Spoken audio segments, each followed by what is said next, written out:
So next on the list for space is, what was that? Is Starship Simulator. Let me bring that up here.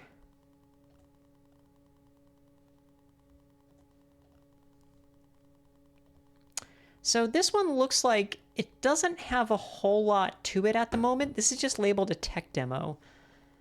But you might see why I was particularly interested in it. So this is the label for it.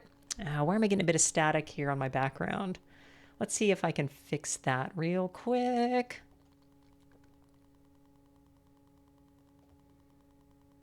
Get ready for the background to be real. Boop. Okay. Select color, pick screen color. Better, closer, warmer. Okay, there we go. So this is very clearly supposed to be a fake Star Trek. If you see this right here, it's basically an off-brand Starfleet vessel. If you look up at the logo up there, Starship Simulator, it's a fake Federation logo. Like, they know what they're doing. This is very clearly. So I haven't played this before. I thought it might be fun to show, though, and just to see what exactly it does.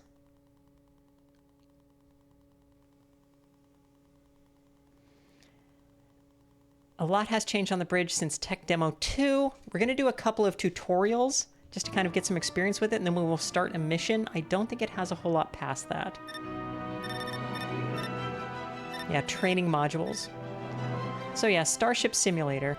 Do you like Star Trek? Star Trek? Okay, bridge, scanning and navigation. Let's start there.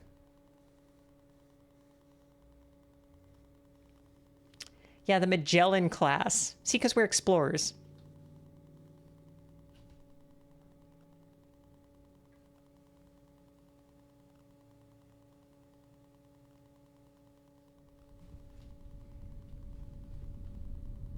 Welcome to the Magellan class Scanning and Navigation Training Module. My name is Ava, and the UN Space Fleet's AI voice assistant.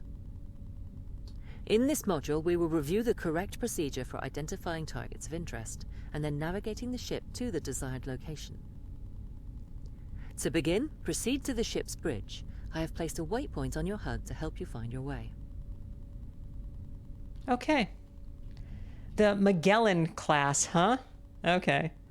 And 1 second, I'm getting a bit of background noise. Let me go shut that off.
My mic was off. So this is Starship Simulator doing its fake Star Trek routine. This even looks like the ready room in here. Yeah. Okay, we got a turbo lift. Yes, yes, yes.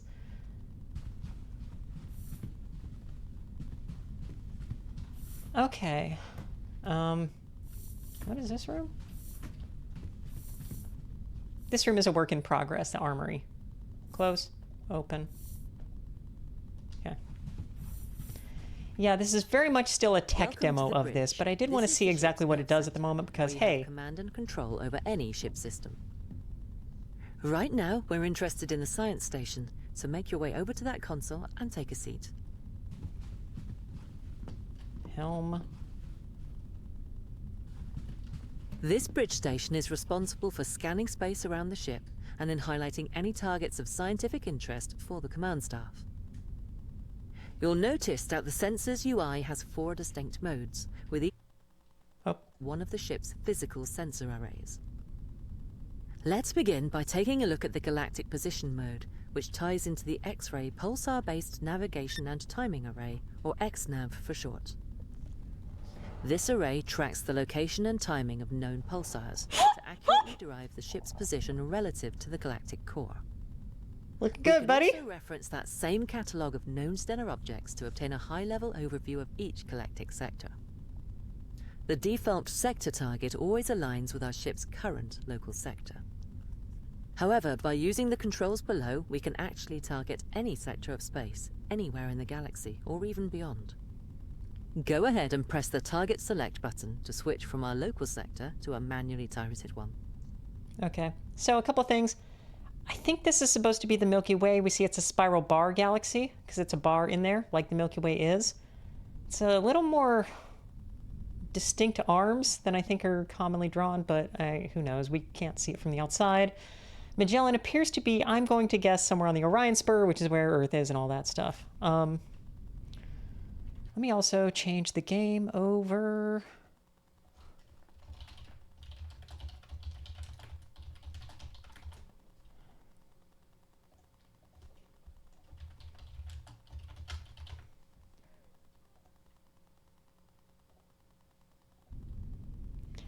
Yeah, Chiral, I suspect it's supposed to be like Artemis, and I did play Artemis some years ago with some friends, where, of course, I was the captain. That was fun. You'll notice that the sector information has now updated to reflect the change of sector This guy. target. While this is only a high-level overview of a given sector, the data can still be useful when deciding where to explore next. And then finally, we have some simple display controls for refining your view of the galactic map. Have a go at targeting a few different sectors yourself, and then press the long-range button when you're ready to continue. Targeting a few sectors, okay. Target sector. 5, 8, 5, 0, 0, 9. Target sector, yeah, that just scrolls that, okay. Long range. The long-range mode employs the ship's space-time curvature mass inferencer, or SCMI array for short. As the name suggests, the SCMI array infers the location and mass of celestial objects by detecting localized changes in the curvature of spacetime. While operating in passive mode, the array detects the largest sources of space-time curvature within a 50 light-year radius of the target location. Typically, these will be star systems, but the array is also capable of detecting much smaller objects within a few light-years, such as rogue planets. And as with the XNav array, the default target location is the ship's current galactic coordinates. This will update automatically and refresh the target list as you travel across the galaxy, but you can toggle that behavior on and off using the auto refresh button. And again, we can also manually target any sector of space in an effort to find distant targets of interest. Just be aware that the SCNL array has a maximum active range of 2,000 light-years, beyond which it can only resolve the most massive of objects. And on the subject of active scans, let's take a more detailed look at a nearby star system. Go ahead and select the Alpha Centauri system, our closest stellar neighbor. So these are also the stars, as you might guess, because Alpha Centauri is here, that are close to the solar system, including Sol, which is in the solar system. Alpha Centauri, they don't have Proxima Centauri as its own. Barnard's. WISE is actually close by. Does it say it has a Class G primary? I don't think that's... Wolf 359, which you may be familiar from Star Trek. Yeah, T-Class, Lighten. Alpha Centauri. A basic overview of that system is generated on the right-hand side, and the displayed information will expand over time as more detailed scans are performed. Now go ahead and click the Align to Target button to focus the SCMI array on this specific location in space. We are now presented with a more detailed view of the targeted location. However, you'll notice that it's only showing the passively acquired data. Let's fill in the blanks by performing a long-range survey. So we're on long range, filter by type.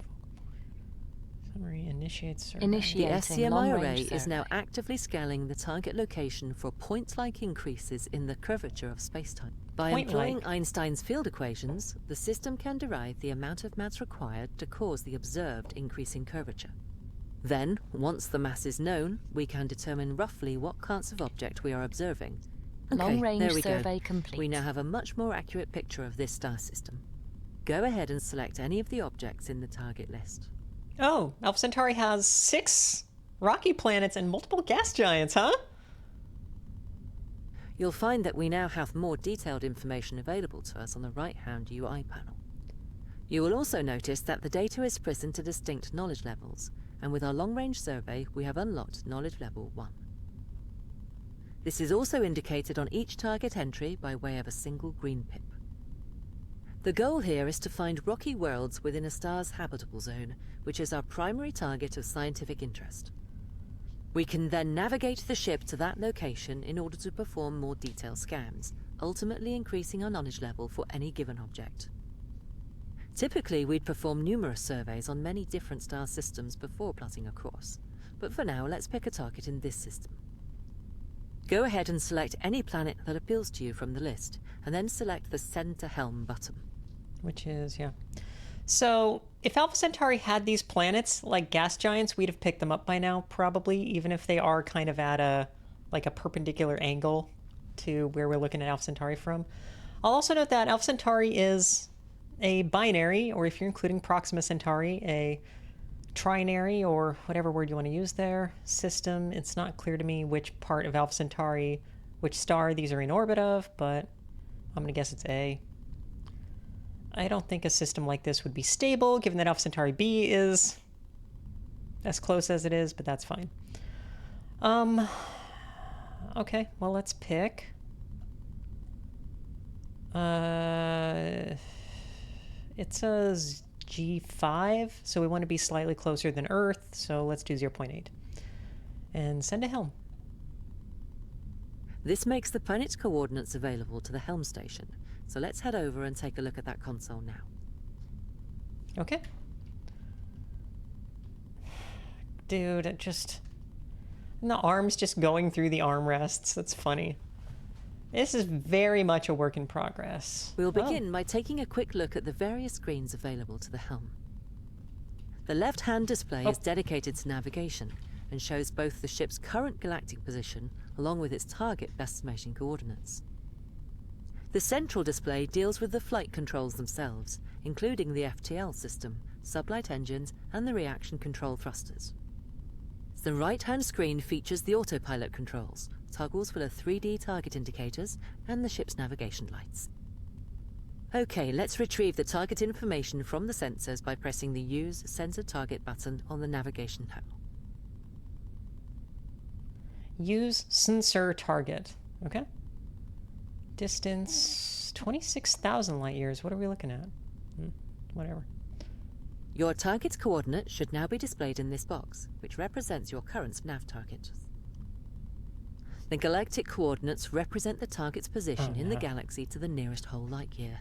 The coordinates are relative to the center of our galaxy, the supermassive black hole known as Sagittarius A star.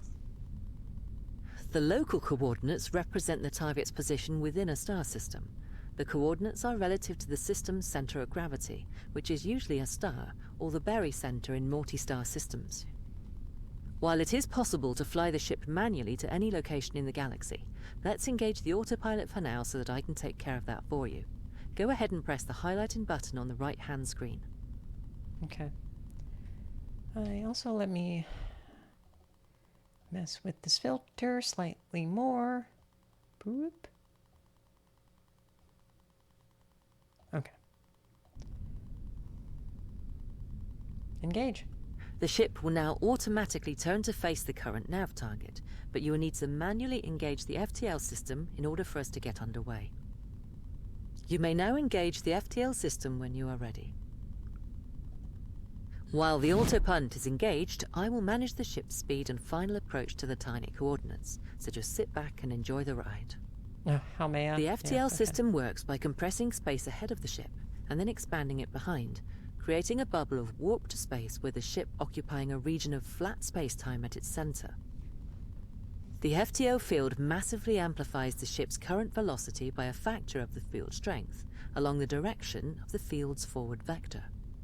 This means the FTL field does not physically move the ship, it instead relies on the thrust provided by the ship's sublight engines. The maximum speed of the ship is therefore a combination of the FTL field strength and the thrust output of the Sognite engines. For the Magellan class, this is approximately 300 light-years per hour. Even so, the Milky Way is a vast and mysterious place, and even at our top speed it will still take over 2 full weeks to fly from one side of the galaxy to the other. It looks like we're not far from our destination now, so enjoy the view while I handle the final approach. I gotta see how this game does exoplanets.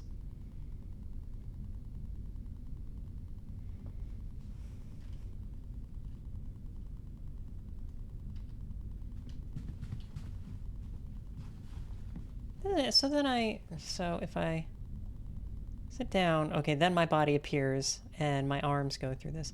Curcula, I'm gonna guess you did the review of a paper. Yeah, look for something good, something you like, and we can talk about it.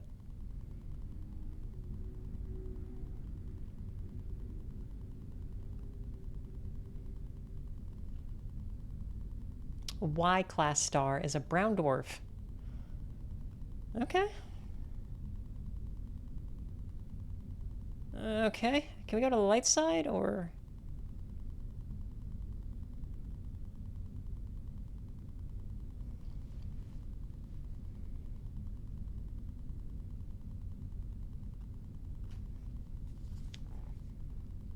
Can I see the light side of the planet, or...?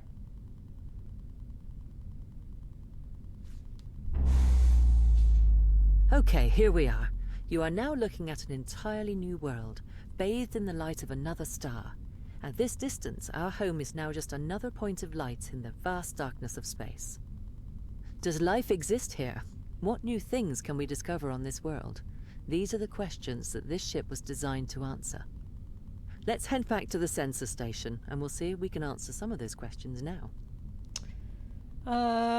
Tell you what, how about we yaw right?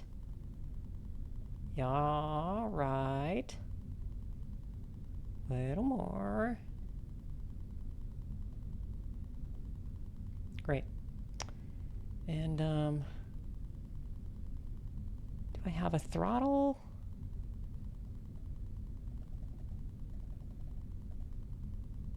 Engage FTO.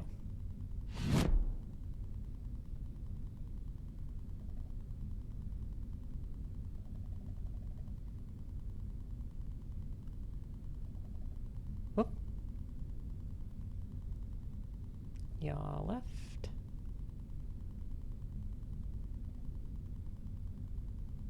Okay.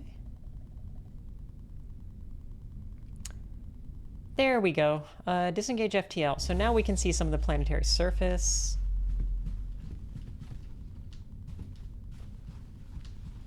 Yeah, okay.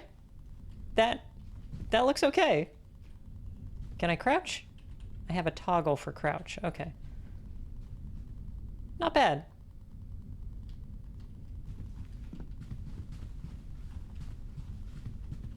With our ship having arrived at our target star system, we can now employ the medium-range sensors to broaden our general knowledge of this location. Go ahead and press that button now.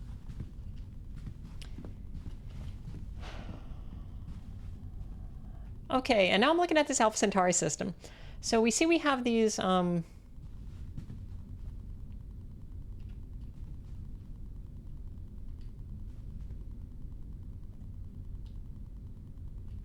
Can't quite tell what that says. But that's Alpha Centauri in the middle, probably Alpha Centauri A. Do not see B around, but it's definitely further out than any of these guys. Terrestrial planet. This one is on a bizarre ecliptic orbit. And we get the habitable zone defined here. And the one we went to, yep, is the one in the habitable zone, because Alpha Centauri A is slightly cooler than the sun, so we got to be slightly closer. Okay. Whip.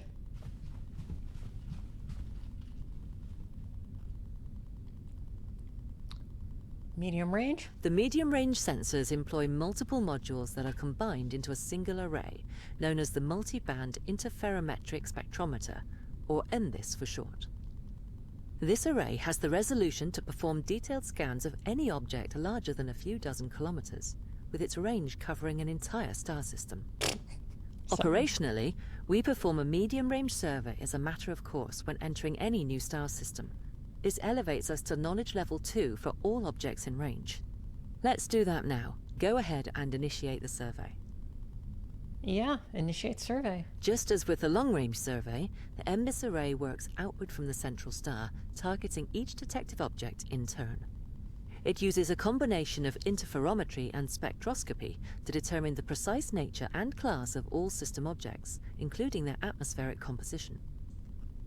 Okay, let's wait for the survey to complete. Oh, it uses interferometry, huh? Does that mean it has sensors on like each side of the ship to then... the objects in this system.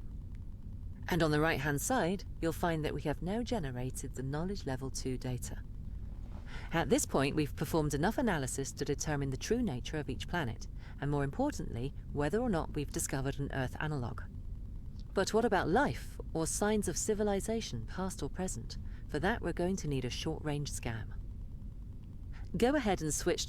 The short-range sensors employ the synthetic aperture terahertz imaging radar, or the SATIA array for short.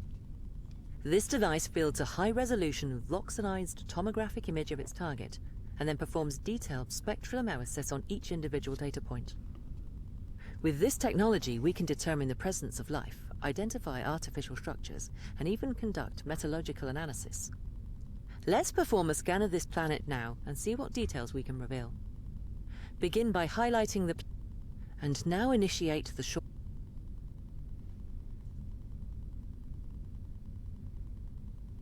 Great. You'll notice that we have now generated knowledge level 3 data for this planet, which covers all of its surface details.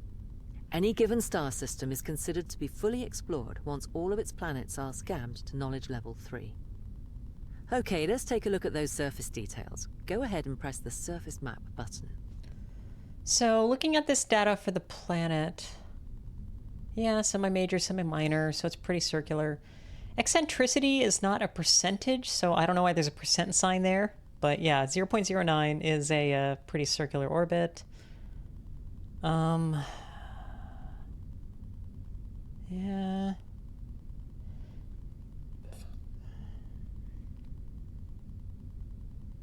Roche limit is 12,000 kilometers. Okay, that's 260 days. From here, we can enable or disable various data overlays depending on our current area of scientific interest. The first overlay is fairly self-explanatory. It simply displays the planet's cloud layers. The next overlay shows the planet's lit and unlit regions. This button highlights any tech signatures on the planet's surface, be that current or historical technology. And then we have life signatures, which can be anything from simple bacteria to complex life forms. You are now armed with the knowledge and skill required to head out into the unknown depths of our galaxy, to conduct scientific research and discover its mysteries. This ship and her crew are tasked with exploring distant worlds, seeking out new life in all of its diversity, and making peaceful first contact with any intelligent species that we might encounter along the way. This concludes the Scanning and Navigation training module. You are free to continue exploring if you wish, but please be aware that your progress will not be saved. Thank you, and goodbye. Tech signatures, the good old, some astronomers look for basically technological, like, basically what could be a sign of a technological alien species of some sort. Those folks are largely regarded by other scientists to be fraudsters because their experiments never produce anything, and it's always kind of weird made-up stuff about how, well, let's look for a triangle in front of another star. Okay, yeah. We could look for lots of crap, buddy. No text signatures, and we cannot turn on life signatures, I'm going to guess because it's a pretty early version of this game. Cloud coverage? No clouds. And we can turn off the Terminator. Okay. Well, that's interesting. I mean, it's neat what they're getting together here. I love also that our guy is just a weird naked white dude walking around. Yeah, whip. Wait, what is that one? Can I jump? I can jump. Okay, defense station, which has raised shield, lower shield, just the one shield, huh? Okay. And this in the middle, this is all right. Cool. You can change your character and clothes. I kind of assumed, yeah, that the default is...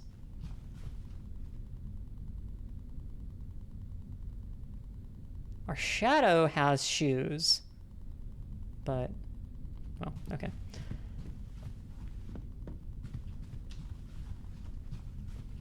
I think it's kind of neat what they're doing, but yeah, this is clearly a long way from being an actual game. Emergency lighting.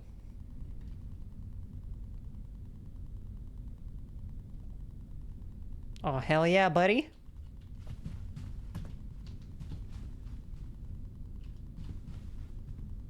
Okay, this is us inside the planet. Yeah, this is, ooh.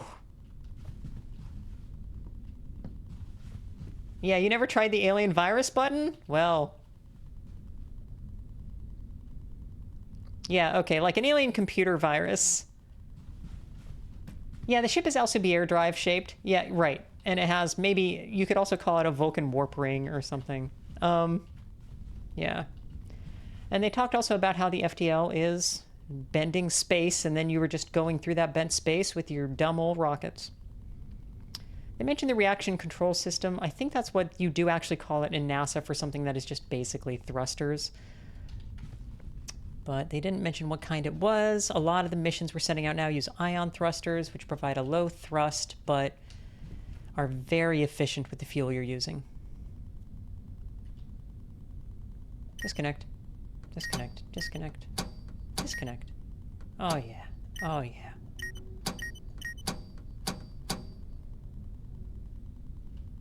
There we go. Alright, let's raw dog this bitch.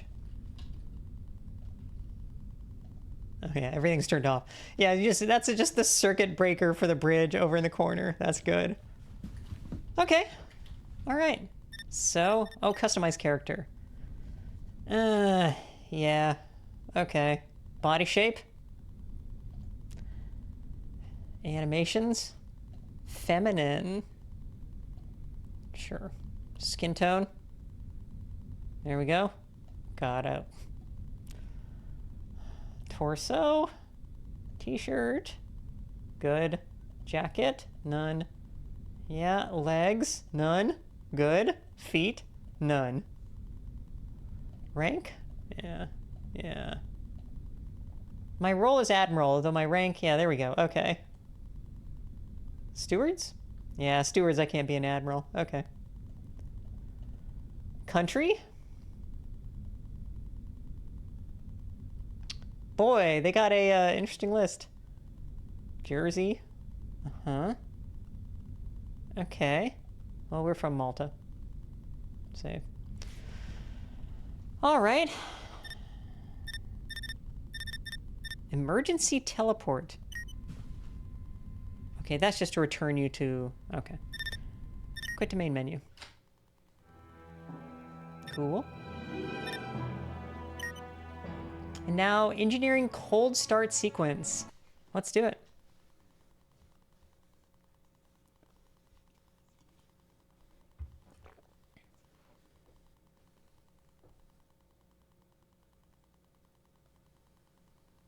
The Magellan class.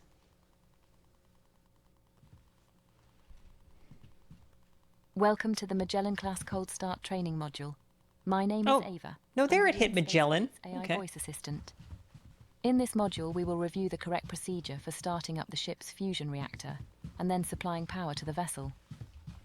The ship is currently in a cold and dark state, so for your safety, I have taken the liberty of turning on your torch for you. To begin, follow the waypoints on your HUD to the lower floor of the reactor room.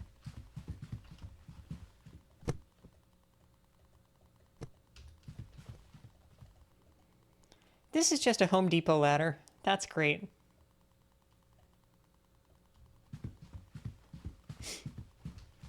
Coming through, boss. Watch out.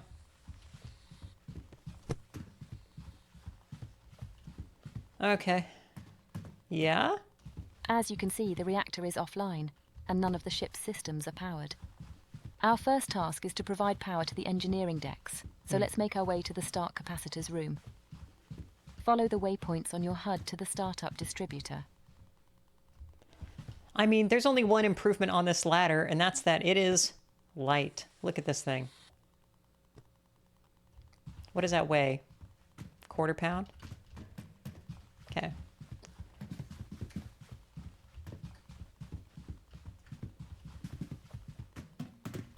As its name suggests, Okay. the startup distributor routes energy from the start capacitors to the engineering decks, and also provides the reactor with the power it needs to create the initial fusion reaction. You'll notice the device is already powered because the start capacitors are fully charged. Let's go ahead and get some lights on by connecting all of the breakers. Start with the G-deck breakers, as indicated. I like that the voltage is 1 megavolt. That's, okay. Like, do we need a high amperage through something that has a crazy high... All right. It's fine. G-deck. On you go. And now the F-deck breakers.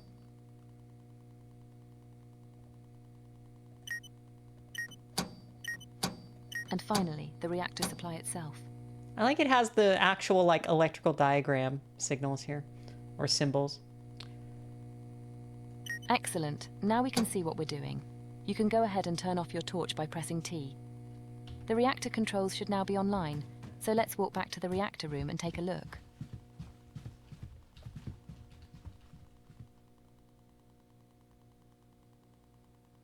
Cryogenic storage. What are we keeping in there?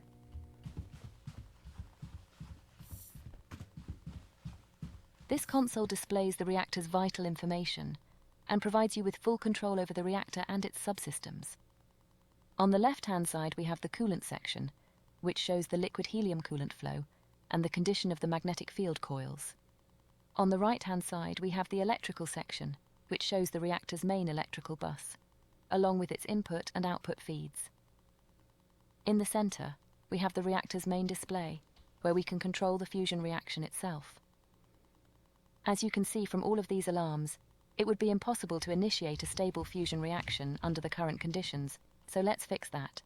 The first thing we need to do is supply power to the reactor's internal bus, so go ahead and switch the reactor to startup mode by pressing the indicated button. Yeah. Tulip, but as with most sci-fi non-combat games, my question is, can I be disabled and in a hover chair? I think that would be awesome. The way to go. But this is not even really a game at the moment. Tech demo. Although I like that I can... Stewards. Yeah, Chief Steward. That's me, Lieutenant Commander. Okay. Yeah, is that... Did I do it? Am I... Okay, I might have broken things. Oh my god, look at the feminine motion. She, like, puts her arms out. Like, oh, Lord, okay. Okay, there we go. Yeah, you walk your dogs, Liara.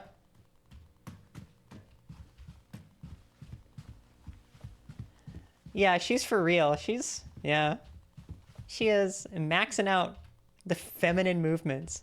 Wait, okay, I gotta see. Okay, so. Masculine. Oh, yeah, put those legs apart. There we go. Okay. All right.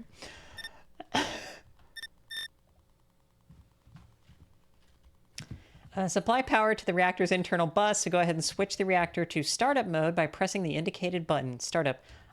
I do kind of like how complex this stuff is. I just, I hope this is all functional at some point. Great. Now that the reactor has power, we can activate the vacuum pump to start purging the confinement chamber. Activate the vacuum pump. The chamber pressure should now be dropping. To sustain a fusion reaction, we need an internal pressure of less than 10 nanopascals. While we wait for the confinement chamber to reach its target pressure, let's take care of the reactor's fuel and coolant supplies. Exit the reactor room via the door behind you, and follow the waypoints on your HUD to the cryogenic storage room. Do we keep the coolant in cryogenic? These storage tanks hold all of the cryogenic fluids that are used to both fuel and cool the reactor. All 4 tanks are currently empty, so our first task is to begin the filling process. Let's start with the helium coolant. Head behind the storage tanks to access the helium cryo cooler. What do people think cryogenic means? Okay, so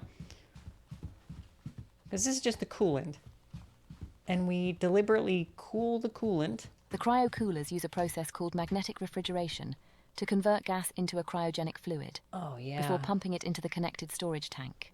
Start up the helium cryo cooler now by using the indicated control on its user interface. This is awesome. We're in J.J. Abrams' Star Trek. Check this shit out. It's just valves, just bolts. Yeah, sweet. Okay. On. Excellent. Now if you turn around, you'll find the helium refill valve located on the back wall. These valves control the flow of gases harvested by the ship's gas collection hardware, which is located on the underside of the forward hull. Go ahead and open the helium supply. If you turn around again and inspect the display screen connected to the helium tank, you should be able to confirm that the tank is now filling with fluid. We now need to perform the same sequence of events for the other 3 tanks. Helium-3 is the first of 2 fuels used in the fusion reaction. As before, power up the device using its user interface. And now open the helium-3 refill valve behind you to start filling its associated tank.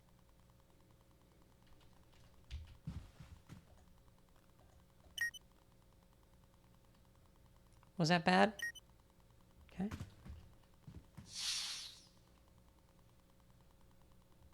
The helium-3 refill valve behind you.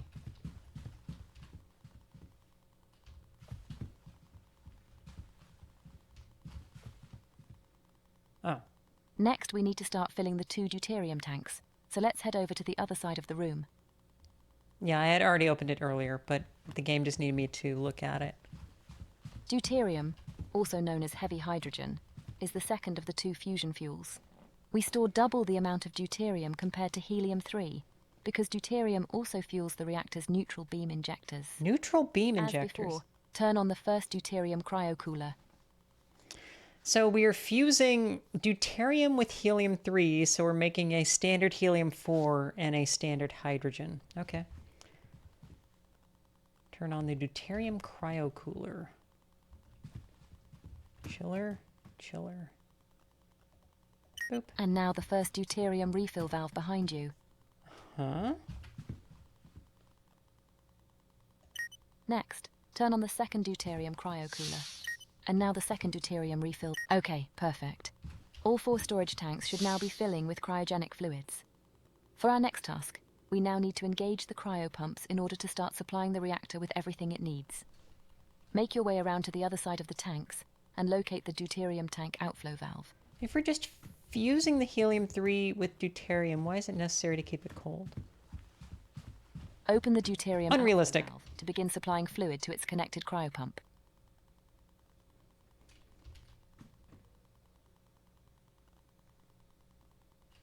The deuterium outflow valve. Supply? Supply?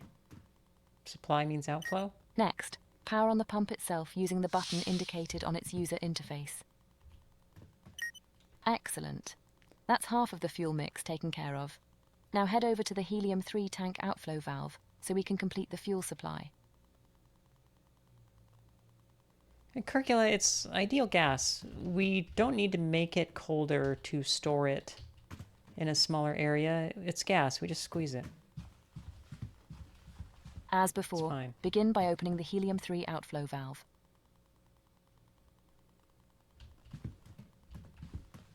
Like, if we squeeze it, it will get hotter, but we don't need to keep it cool to do that. Helium-3 outflow valve. And now engage the helium-3 cryopump. I'm talking about my ass. Don't take the stuff I say about physics seriously. Perfect. All we have to do now is take care of the coolant flow. Yeah? Now open the helium outflow valve. Huh? And finally, power on the helium cryopump. Yeah. There we go. The reactor is now being supplied with all the fuel and coolant it needs. Follow the waypoints back to the reactor room, where we have just a few more valves to open. So, there's nothing between the ends of this. Does this mean that I'm breathing helium? I'm going to be talking funny? Because it looks like these are just leaking into... Yeah, they're whips. Okay.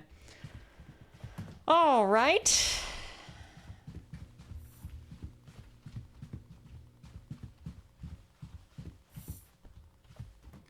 And this is actual fusion and not a matter-antimatter like in Star Trek. To complete the coolant loop, open the helium inflow valve to start flowing coolant through the magnetic field coils. Now make your way around to the opposite side of the reactor to complete. First, open the deuterium inflow valve. And then these are RET, so I'm going to guess return. And now open the helium-3 inflow valve. Yeah, they even have the arrows indicating return. Oh, if we're pumping them in, why are we then pumping them out? Okay, great. Let's head over to the reactor controls and take a look at the coolant display. This is a tutorial. Does this mean that I'm going to be expected to remember all this for like a We mission? now have coolant flowing into the reactor. This has begun the process of cooling down the magnetic field coils, which must reach temperatures below 20 Kelvin in order to become superconductive. Once the coils... Ooh. Okay, the temperatures look good. You can now power up the field coils. Oh, okay, so we have to get to 20 Kelvin. So they don't have a high temperature superconductor in this future. Huh, okay. This, by the way, looks fucking awesome. I love this.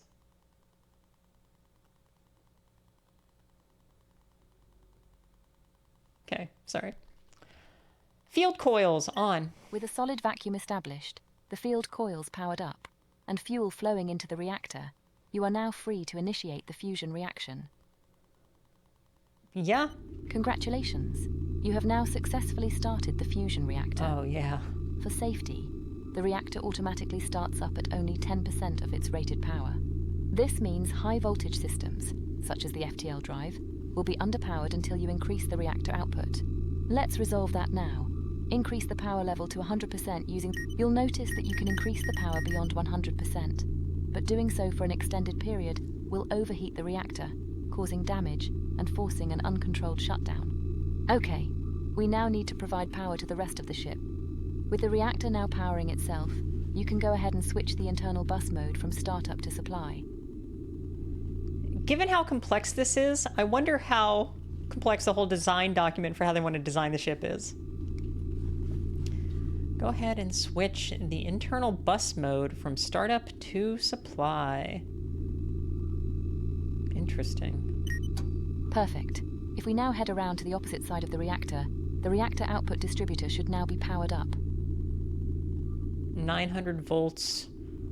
100 megavolts. Yeah, okay.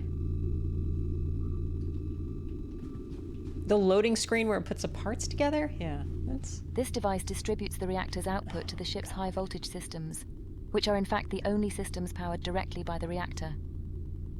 The rest of the ship is powered by 48 individual battery arrays, which we now need to begin charging using the reactor's output. Huh. Go ahead and connect all 5 of the output breakers here. Excellent. If you turn to your left, you'll see the 5 high-voltage distributors are now coming online. Head over to the main battery distributor.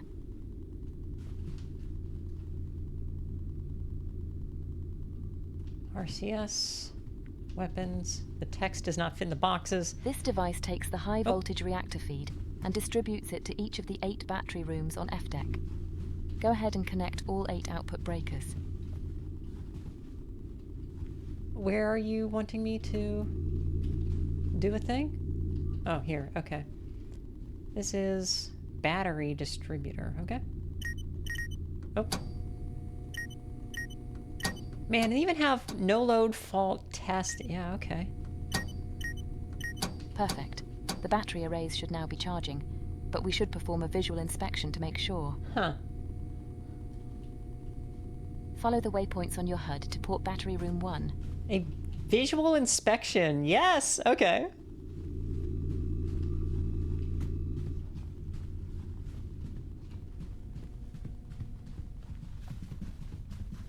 I'm sorry. The electrical supply on Magellan-class Starship I do like this is kind of divided into nonsense. 4 isolated quadrants: forward, aft, port, and starboard. For increased redundancy, each quadrant is powered by 2 physically isolated battery rooms just like this one. Should the battery arrays in one room cease to function for any reason, the arrays in the second room will continue providing power to that particular quadrant. Similarly, power to one quadrant can be lost entirely, without impacting the supply to the remaining 3 quadrants. Okay, let's take a look at one of the individual battery arrays. On the left-hand side of the user interface, you have controls for managing the input and output breakers. And in the center, you have controls and information relating to this array's 10 solid-state battery cells. If we did everything correctly, all of the cells should now be slowly charging up. For the next step, we now need to connect each of the 8 battery rooms to the ship's electrical grid. This task will take us into the ship's labyrinth of maintenance tunnels, so be sure to watch your head.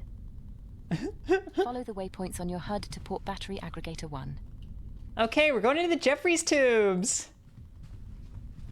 Yes. Okay. Each battery room has a corresponding battery aggregator, just like this one. These devices perform load balancing and also combine each room's 6 individual battery arrays into a single high-voltage feed. Go ahead and connect the output breaker now, which will connect this set of battery arrays to the ship's electrical grid. Okay, 1 down and 7 more to go. Next, head over to port battery aggregator 2. As before, connect this aggregator's output breaker.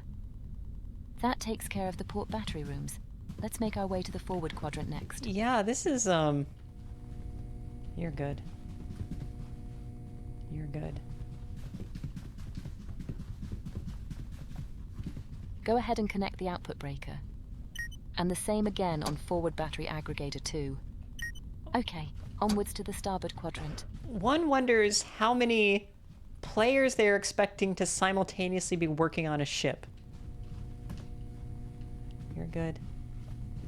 You're good. Like, I kind of, like, am I supposed to have an engineering crew? Same again. Connect the and the second starboard aggregator. Oh, that was test. Connect. Almost done. Just the aft quadrant to go. Like, wow, this is...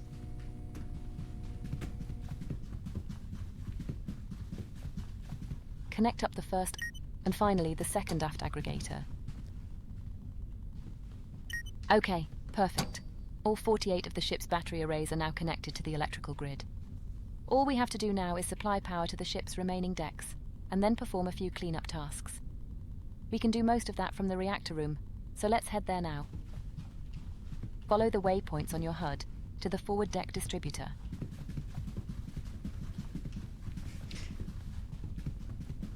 I guess we're doing all this electro stuff. They don't have electroplasma like they do in Star Trek. It's all wires.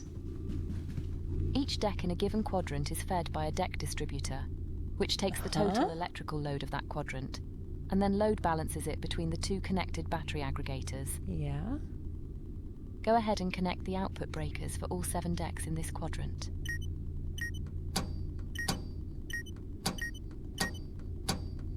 Okay, now head over to the starboard deck distributor and do the same. Okay.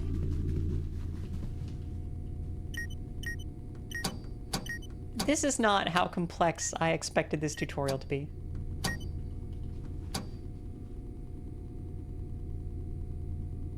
Did I miss one? Thinks I missed one, but it's clearly connected. I went too fast. And now the aft deck distributor. Yeah. Okay. Can't I just tell the computer to do this? Computer, connect aft battery distributor. And finally, the port deck distributor. Ah, we better have a replicator. Or a holodeck.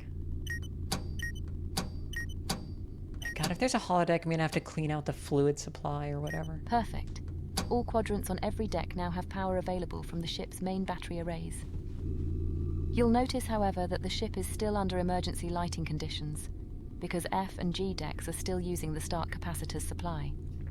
To resolve this, we simply have to switch the 4-quadrant distributors on F and G decks over to the main battery feed. Head over to the G deck forward quadrant distributor. Each deck has 4 of these devices, 1 for each quadrant. They are fed by the corresponding deck distributor. Go ahead and switch this quadrant over to the main battery feed. Yeah, so it's on a startup distributor, which is basically like an APU on an airplane. Right. Huh. Hey, Desert Spiff, how's it going?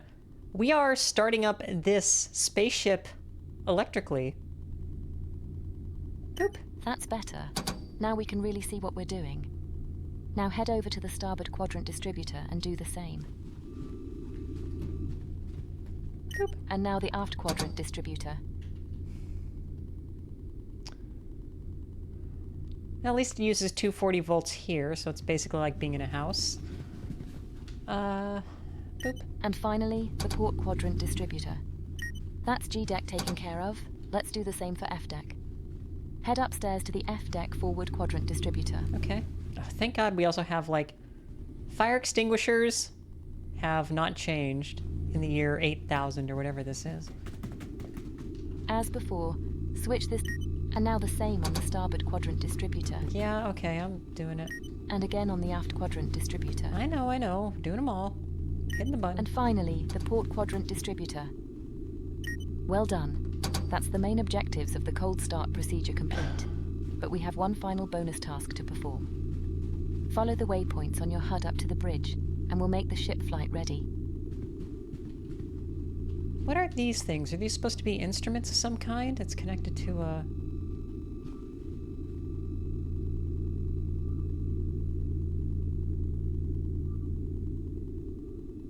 it doesn't have any wires connected, so maybe it's Bluetooth? Huh.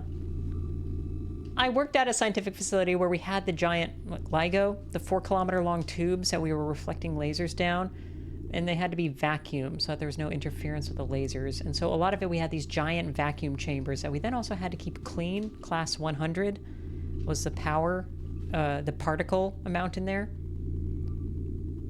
Kind of look like that. There's always stuff connected like those.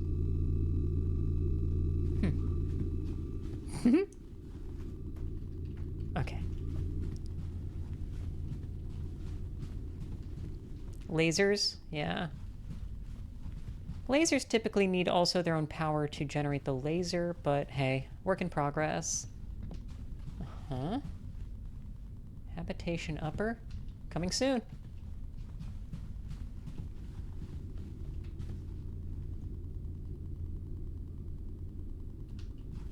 No, the elevator works.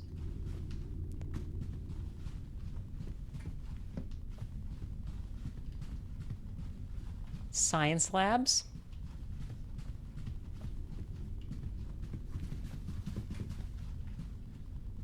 Yeah, that's the distributor. Ooh, okay. Science labs. Yeah, indeed. Probe handling facility. Stairs.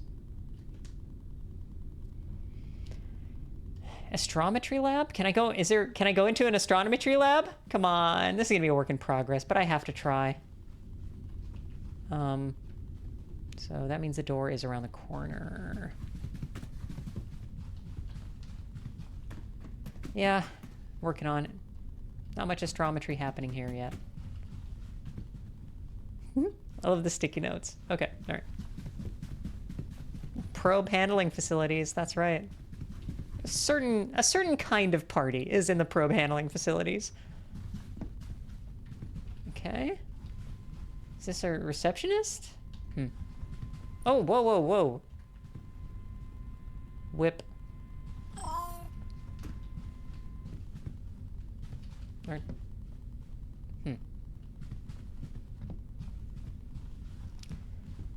And the ship has an impressive size.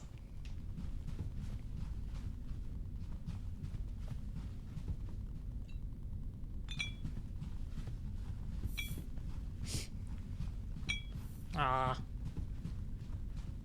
The lights and bridge systems are still turned off, so let's bring everything online. Head over to the A-deck Now go ahead and turn on the bridge lighting. And now power up the... Okay, there we go. You have successfully started the fusion reactor, routed power to all of the ship's decks, and brought the bridge online into a flight-ready state. This concludes the Magellan-class Cold Start training module. Good luck, and I hope you'll join me again in future training modules. I like that she says Magellan now, but in the other tutorial she said Magellan, so they must have figured it out after they did that tutorial.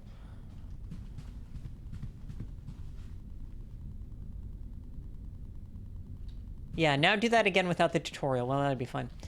United Nations Space Fleet. UNSF Magellan XCS 4811. Experimental.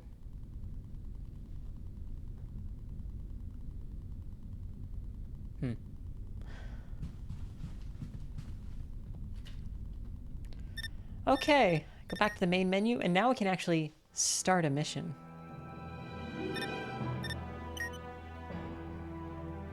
Magellan class, full crew, flight ready. Yeah, no, I'm not starting it up on my own. Flight ready.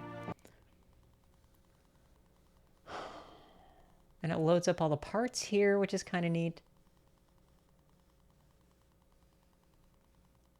Yeah, look, curricula, I'm not. Okay.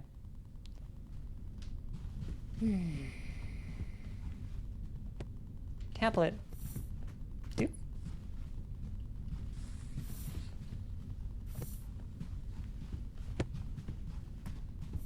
I thought I said full crew. Where is everybody?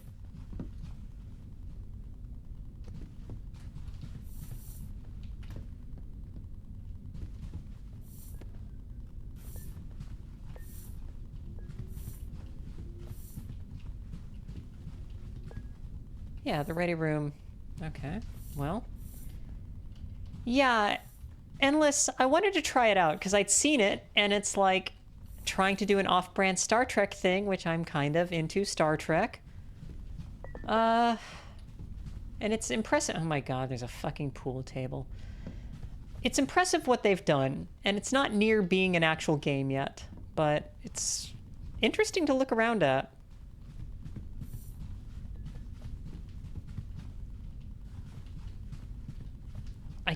I did full crew, right? I checked full crew. Oh, I have to spawn them at their chairs. Well, we're going to start with the receptionist. Okay. Can't do that one. Oh, 9:30.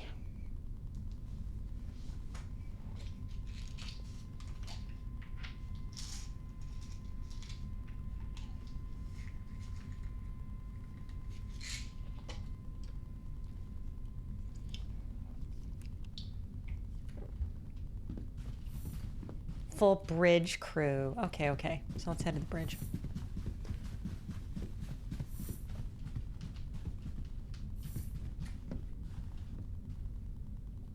Boop. There we go. What's up? Yeah? Okay. One day y'all figure out how to use armrests. I know it's complicated, but we'll get there.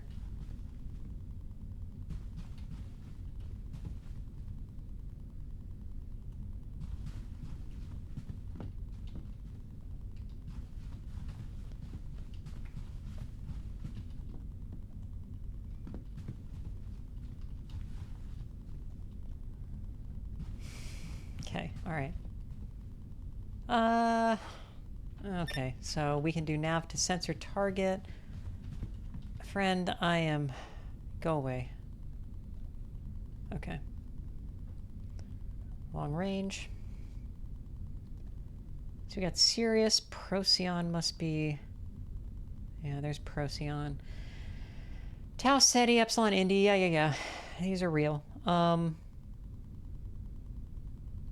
these unnamed ones? That's funny.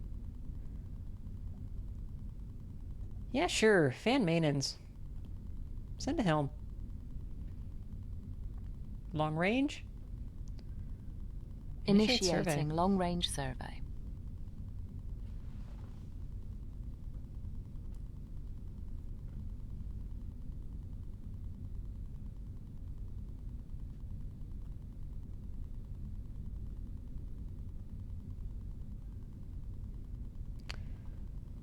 Long-range survey complete. Yeah, one map for each planet type. That makes sense. So Van Maintenance is it an F? Yeah, F9. So it's a good deal hotter than the sun, so we want to be further away. Let's check this 1.98. Okay.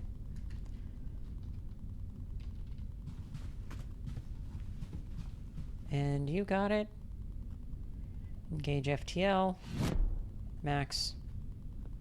And use sensor target.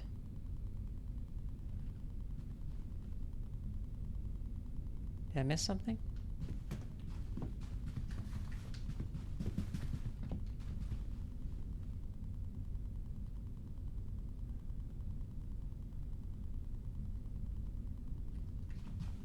Yeah, align to target. That's right. Where was that?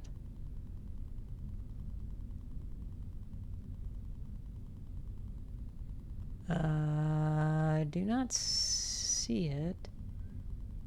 I thought it was at helm, but I do not see align to target, so... I don't know. Auto navigation. Whatever.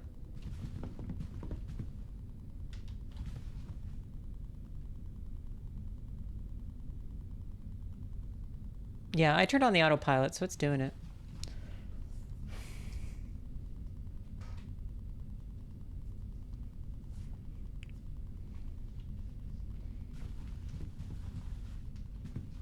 Mission time? Minutes? Hours? Days? Months?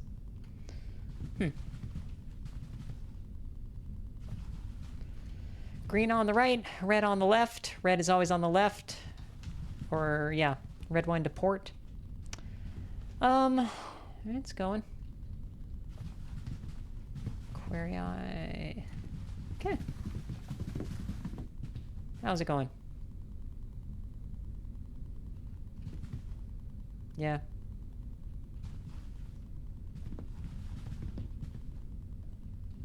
Cool. Boy, this bridge is just full of bitches, ain't it?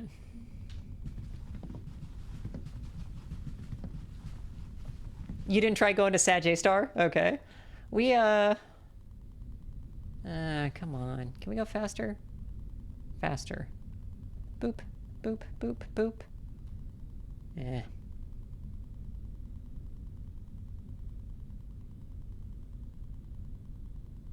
Oh my god, is this the flag? That's the country you're from? You're from, is that Tonga? Is everybody from a different...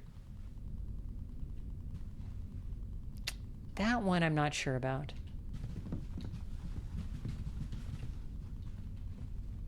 Ooh.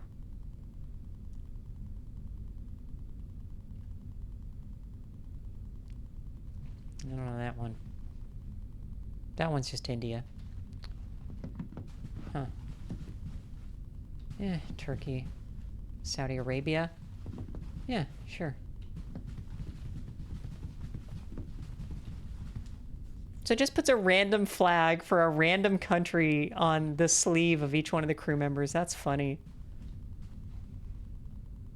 I forget which one this is. Is it Seychelles or something? Okay. Let's look at this planet, and then I might move us. We'll just look at this system. All the planets look the same. So after this, I might move us to the next game. But this is... It's interesting how complex this is, that you really do have to learn a system. There are a couple of games like that where it's a... you're running like a crew on a spaceship. That's kind of neat. I've been playing a lot of Void Crew with some friends, basically once a week. Yeah, there we go. The dwarves. And of course, I'm the captain. And learning the procedures for how to keep stuff going in that is interesting. Okay. There it is. Okay, so get us our short range. Terrestrial. Surface scan. Yeah, that is pretty much the same. Okay. It's neat what this is doing, but yeah, it has a long ways to go. But I hope it gets there, because this could be really cool. And part of that is just like, yeah, Star Trek. I like Star Trek stuff. Okay, awesome. So we have a third game tonight. I'll go ahead and switch us over to that. But yeah, thanks. This was Starship Simulator that is on Tech Demo 3 at the moment.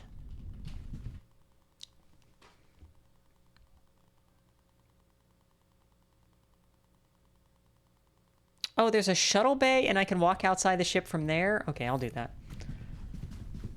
What deck is the shuttle bay? Nope. Okay, fuck you, elevator. You're gonna make me just go away without me. Why? Man, come...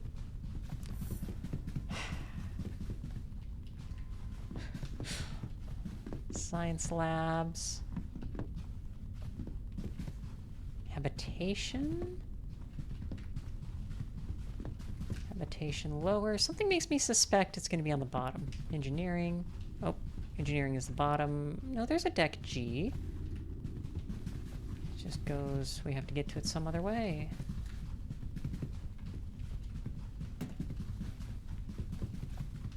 What is this? Oh, this is some of those batteries I was working on. Is there a deck G? Aft. Shuttle bay. Awesome.